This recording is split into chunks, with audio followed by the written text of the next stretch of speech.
Sering denger nggak sih istilah-istilah kayak NPD, gaslighting, atau kena mental seliweran di obrolan sehari-hari? Dan kita jadi kayak, hah, maksudnya apa ya? Kayaknya emang ada kamus baru soal kesehatan mental yang muncul, terutama dari Gen Z. Nah, ini nih yang kadang bikin gap komunikasi, yang bikin bingung antara anak sama orang tua, atau bahkan antara karyawan dan bosnya. Jadi, sebenarnya ada apa sih? Yuk, kita coba bedang bareng-bareng. Oke, buat ngebayangin inti masalahnya, coba deh kita lihat skenario ini. Ada seorang karyawan muda yang ngerasa bosnya tuh kok ya nyalahin dia terus, nggak pernah ngasih apresiasi. Dia bingung, stres, akhirnya dia cari jawaban di internet. Dan apa yang dia temui? Sebuah diagnosa mandiri yang, wah, bisa mengubah segalanya. Dan ujung-ujungnya kesimpulannya jadi kayak gini nih. Ini kutipan beneran dari wawancara sama psikiater Dr. Vivi Sharif. Pernyataan inilah yang sering jadi pemicu bom waktu dalam komunikasi. Generasi yang lebih tua dengar ini langsung bingung, ngerasa diserang, dan sama sekali nggak ngerti ini ngomongin apaan sih. Terus apa sih artinya semua ini? Dan kenapa ya kok kayaknya sekarang di mana-mana kita dengar istilah ini? Nah, yuk kita coba kupas pelan-pelan akar masalahnya satu persatu biar kita bisa ngebangun jembatan di atas jurang komunikasi ini. Kita mulai dari yang paling gede dulu nih, yang paling sering dijadiin senjata dalam konflik, NPD. Singkatan dari Narcissistic Personality Disorder. Label yang gampang banget dilempar ke sana-sana, tapi dikit banget yang benar-benar paham betapa serius dan kompleks maknanya.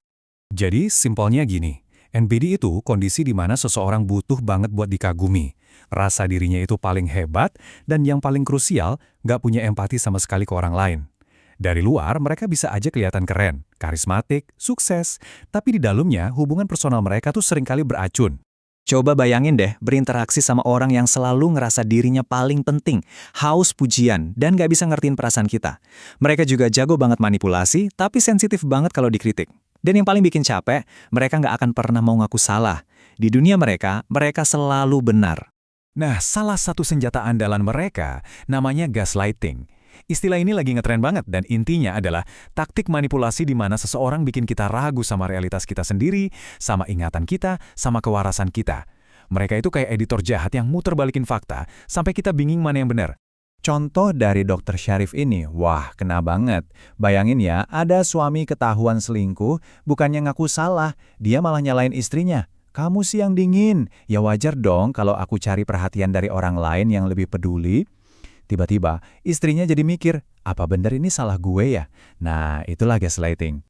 Oke, selain label-label yang berat kayak NPD tadi, ada juga nih masalah yang sebenarnya jauh lebih umum dan nyata di kalangan Gen Z, spektrum kecemasan dan depresi.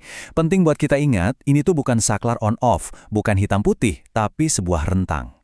Kata Dr. Sharif, seringkali itu mulainya dari cemas dulu atau anxiety. Pikiran muter-muter terus, khawatir berlebihan, bahkan sampai ada gejala fisik kayak jantung berdebar atau keringet dingin.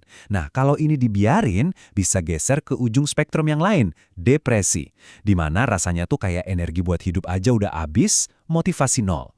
Pertanyaan gedenya kan, kenapa sih kok ramainya baru sekarang? Kenapa obrolan ini meledak di generasi ini? Jawabannya ada di perbedaan cara pandang yang fundamental banget antara generasi yang lebih tua dan Gen Z. Bedanya tuh kayak langit dan bumi. Di generasi orang tua kita, masalah mental itu aib, sesuatu yang harus disembunyiin. Solusinya, kamu kurang ibadah. Sebaliknya, Gen Z tumbuh dengan keterbukaan. Buat mereka, ke psikolog itu sama logisnya kayak ke dokter biasa. Akses info dari medsos juga bikin mereka lebih cepat ngeh, meskipun kadang salah, sama masalah mental, baik di diri sendiri atau di orang lain.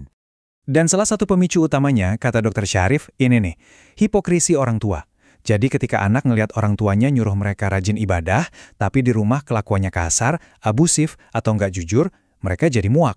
Efek dominonya mereka bukan cuma nolak orang tuanya, tapi seringkali jadi nolak agamanya juga. Nah, ini ngebawa kita ke satu konsep kunci, trauma antar generasi. Pola asuh itu diwariskan loh. Kalau dulu, mungkin disiplin pakai ikat pinggang itu dianggap normal. Tapi Gen Z yang sekarang punya banyak informasi, ngelihatnya beda. Buat mereka, itu kekerasan. Mereka sadar ada luka yang diwariskan dan mereka mau mutus rantai itu. Jadi apa sih yang bikin Gen Z stres banget hari ini? Menurut Dr. Sharif, masalah hubungan, baik sama pacar atau sama orang tua, itu ada di paling atas. Ditambah lagi sama tekanan kerja, duit, dan perbandingan tanpa henti di media sosial yang bikin mereka overthinking soal masa depan. Ironisnya, rumah yang harusnya jadi tempat paling aman, seringkali jadi sumber stres terbesar. Oke, kita udah bahas masalahnya, penyebabnya, terus solusinya apa dong? Gimana caranya kita bisa nutup jurang komunikasi ini? Jawabannya ternyata lebih simpel, tapi juga jauh lebih susah dari yang kita kira. Dokter Syarif tuh nunjukin masalahnya dengan tepat banget. Template default orang tua atau generasi lebih tua itu ya ngomong. Ngasih nasihat, ngajarin, nyuruh. Mereka ngomong terus, ngulang-ngulang hal yang sama, kayak kaset rusak, tapi lupa buat berhenti sejenak dan dengerin. Nah, ini dia kuncinya. Kita semua nih harus ganti mode default kita. Dari yang biasanya langsung ngasih nasihat, coba deh kita dengerin dulu sampai selesai. Dari yang biasanya cepet ngejudge, coba deh tahan dulu. Ini pergeseran besar. Dari yang tadinya pengen ngomong, jadi pengen ngerti. Tantangan terbesarnya ini nih, menunda penghakiman. Karena begitu kita ngejudge, entah itu cuma di dalam hati atau lewat kata-kata, saat itu juga klik, pintu komunikasinya langsung ketutup. Anak kita atau lawan bicara kita bakal langsung ngerasa nggak aman dan berhenti cerita. Coba deh, kita pikirin ini baik-baik. Kita kan hidup di dunia yang obsesi banget sama public speaking. Ada ribuan kursus buat itu. Tapi kursus public listening di mana? Padahal, ini skill yang sebenarnya paling kita butuhin buat benerin hubungan-hubungan penting di hidup kita. Jadi, pada akhirnya, pertanyaannya balik lagi ke kita masing-masing. Bukan cuma soal orang tua atau bos, tapi ya, kita semua dalam setiap obrolan.